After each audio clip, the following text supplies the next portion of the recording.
मैं समझता हूं इस समिट में इससे जुड़े प्रयासों पर भी अवश्य चर्चा होनी चाहिए। நம்முடைய அரசின் முயற்சி என்னவென்றால் நமது இந்த சூப்பர் உணவானது உலகெங்கிலும் இருக்கும் சந்தைகள் வரை சென்று சேர வேண்டும் என்பதுதான்.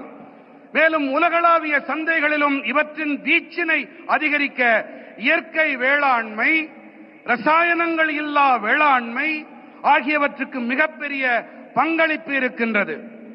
ஆகையினால்தான் இந்த மாநாட்டிலே இதோடு தொடர்புடைய முயற்சிகள் தொடர்பாகவும் கண்டிப்பாக விவாதங்கள் நடைபெற வேண்டும் என்று நான் விரும்புகிறேன், கருதுகிறேன். साथियों, मेरा एक आग्रह मोनोकल्चर के बजाय मल्टी कल्चर कृषि का भी रहा है। हमें इसकी प्रेरणा दक्षिण भारत के कई क्षेत्रों से मिलती है। நண்பர்களே, ஒற்றை பயிருக்கு பதிலாக பல்வகை பயிர் வேளாண்மை இருக்க வேண்டும் என்பதே என்னுடைய ஆழமான விருப்பம். இதற்கான கருத்தூக்கம், உத்வேகம் தென் பாரதத்தின் பல பகுதிகளில் இருந்து நமக்கு கிடைக்கின்றது. अगर हम केरला या कर्नाटका के हिली एरियाज में जाए तो हम मल्टी स्टोरी एग्रीकल्चर के उदाहरण दिखते हैं। एक ही खेती में नारियल, सुपारी और फ्रूट प्लांट्स होते हैं। इनके नीचे मसालों और काली मिर्च की खेती होती है। यानी छोटे से हिस्से में ही इतनी सारी चीजों को पूरी व्यवस्था बनाकर उगाया जा सकता है। यही नेचुरल फार्मिंग का भी मूल दर्शन है। நாம் கேரளம் அல்லது கர்நாடகத்தின் மலைப்பாங்கான பகுதிகளுக்கு சென்றோமேயானால் அங்கே பல்லடுக்கு வேளாண்மையை நம்மால் காண முடியும். ஒரே வயலிலே தென்னை, பாக்கு, பழமரங்கள் ஆகியவை இருக்கும். இவற்றுக்கு இடையே கீழே ஊடுபயிராக மசாலா பொருட்கள், மிளகு போன்றவை பயிர் செய்யப்படுகின்றன. அதாவது ஒரு சின்ன பகுதியிலேயே கூட இத்தனை பயிர்களுக்கும் நிறைவான ஏற்பாடுகளை செய்து பயிர் செய்விக்க முடியும். இதுதான் இயற்கை வேளாண்மையின் அடிப்படை கோட்பாடு. खेती के इस मॉडल को हमें पान इंडिया लेवल पर आगे ले जाना है। मैं राज्य सरकारों से भी कहूंगा कि वो इस पर विचार करें कि कैसे हम इन प्रैक्टिस को देश के अलग अलग भूभागों में लागू कर सकते हैं। விவசாயத்தில் இந்த மாதிரியை நாம் இந்தியா நடுக கொண்டு செல்ல விரும்புகின்றோம். இதன் மீது கவனத்தை செலுத்த வேண்டும் என்று நான் மாநில அரசுகளிடம் வேண்டிக் கொள்ளுகின்றேன். அதாவது எப்படி இந்த வழிமுறைகளை தேசத்தின் பல்வேறு பகுதிகளிலும் அமல் செய்வது என்பதை நாம் ஆராய வேண்டும். साथियों, साउथ इंडिया एग्रीकल्चर की एक लिविंग यूनिवर्सिटी रहा है। इसी भूभाग पर दुनिया के सबसे पुराने फंक्शनिंग डैम्स बने। यहां 13वीं सेंचुरी में कलिंग रायन कैनाल बनी। यहां के मंदिरों के तालाब डिसेंट्रलाइज्ड वाटर कंजर्वेशन सिस्टम का एक मॉडल बने। நண்பர்களே, தென்னிந்தியா விவசாயத்தின் ஒரு வாழும் பல்கலைக்கழகமாக இருந்து வருகின்றது. இந்த பகுதியிலே உலகத்தின் மிக பழமையான, இன்றும் கூட செயல்பட்டு வரும் அணைகள் உருவாக்கப்பட்டிருக்கின்றன. இங்கே 13ஆம் நூற்றாண்டைச் சேர்ந்த கலிங்கராயன் கால்வாய் உருவாக்கப்பட்டது.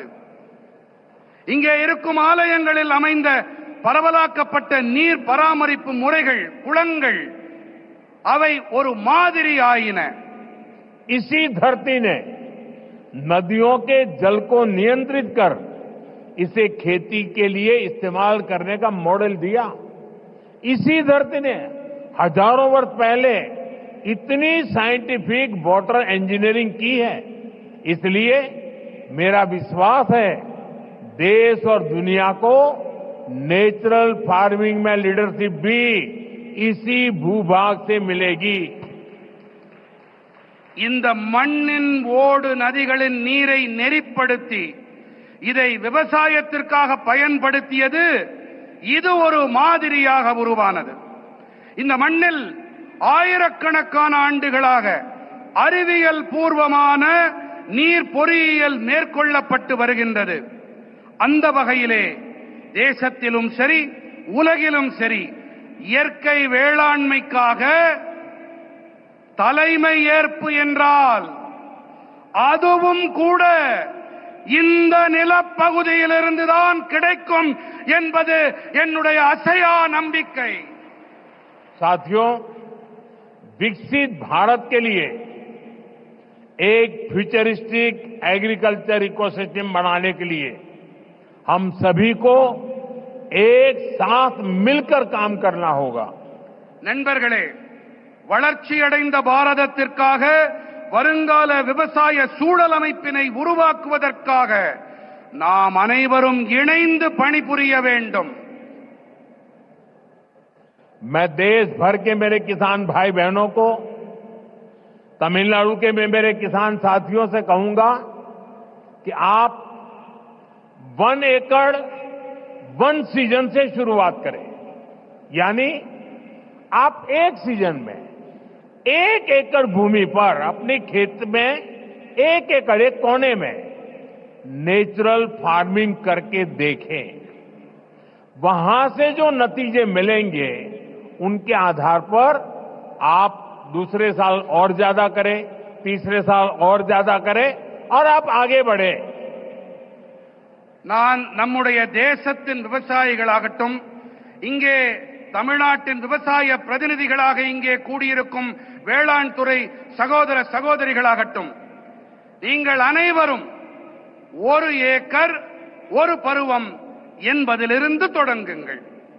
அதாவது நீங்கள் ஒரு பருவ காலத்தில் 1 ஏக்கர் நிலத்தில் இயற்கை விவசாயம் செய்வதை தொடங்குங்கள். அதிலிருந்து உங்களுக்கு என்ன பலன்கள், என்ன விளைவுகள் கிடைக்கிறதோ அதை பொறுத்து விரிவாக்கம் செய்யுங்கள் என்று நான் என்னுடைய விவசாய சகோதர சகோதரிகளிடம் கேட்டுக்கொள்ளுகின்றேன். मैं सभी साइंटिस्ट और रिसर्च इंस्टीट्यूशन से भी आग्रह करूंगा कि नेचुरल फार्मिंग को एग्रीकल्चर करिकुलम का मुख्य हिस्सा बनाएं. आप गांव में जाकर किसानों के खेत को अपनी लैब बनाएं. हमें हर हाल में नेचुरल फार्मिंग को साइंस बैक्ड मूवमेंट बनाना होगा. இயற்கை விவசாயத்தை வேளாண் பாடத்திட்டத்தில் முக்கியமான பங்காக ஆக்குங்கள். கிராமங்களுக்கு சென்று விவசாயிகளின் வயல்களை உங்களுடைய பரிசோதனை கூடங்களாக ஆக்குங்கள் என்று நான் அனைத்து அறிவியலாளர்களிடமும் ஆய்வு நிறுவனங்களிடமும் வேண்டிக் கொள்ளுகின்றேன். நாம் எப்படியாவது நாம் இயற்கை விவசாயத்தை அறிவியல் சார்புடைய இயக்கமாக ஆக்க வேண்டும்.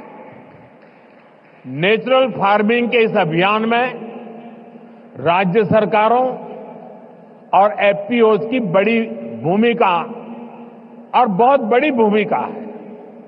बीते कुछ सालों में देश में 10,000 किसान उत्पाद संघ एफपीओज बने हैं. இயற்கை விவசாயத்தின் இந்த இயக்கத்திலே மாநில அரசுகள் மற்றும் விவசாயிகள் உற்பத்தியாளர் சங்கங்களின் பங்களிப்பு மகத்தானது. கடந்த சில ஆண்டுகளிலே தேசத்தில் 10,000 விவசாயிகள் உற்பத்தியாளர் அமைப்புகள் உருவாகி இருக்கின்றன. एफपीओज के सहयोग से हम किसानों के छोटे छोटे समूह क्लस्टर्स बनाए.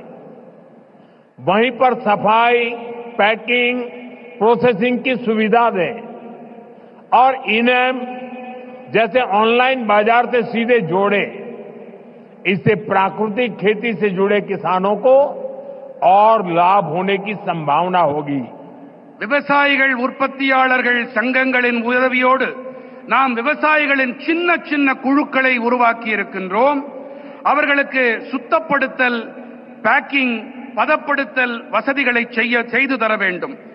மின்னணு சந்தை போன்ற இணையவழி சந்தைகளோடு நேரடியாக இணைக்க வேண்டும். இதன் வாயிலாக இயற்கை வேளாண்மையோடு இணைந்த விவசாயிகளுக்கு மேலும் லாபம் கிடைக்கும் சாத்தியக்கூறுகள் உண்டாகும்.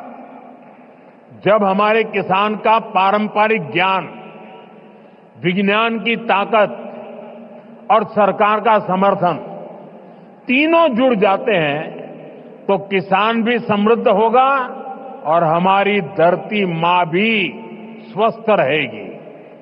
நமது விவசாயிகளின் பாரம்பரியமான ஞானம், அறிவியலின் பலம், அரசாங்கத்தின் ஆதரவு ஆகிய இந்த மூன்றும் இணையும் போது விவசாயிகளும் வளம் பெறுவார்கள், தன்னிறைவு அடைவார்கள். அதோடு கூடவே நம்முடைய பூமி தாயும் ஆரோக்கியமாக இருக்கின்றாள்.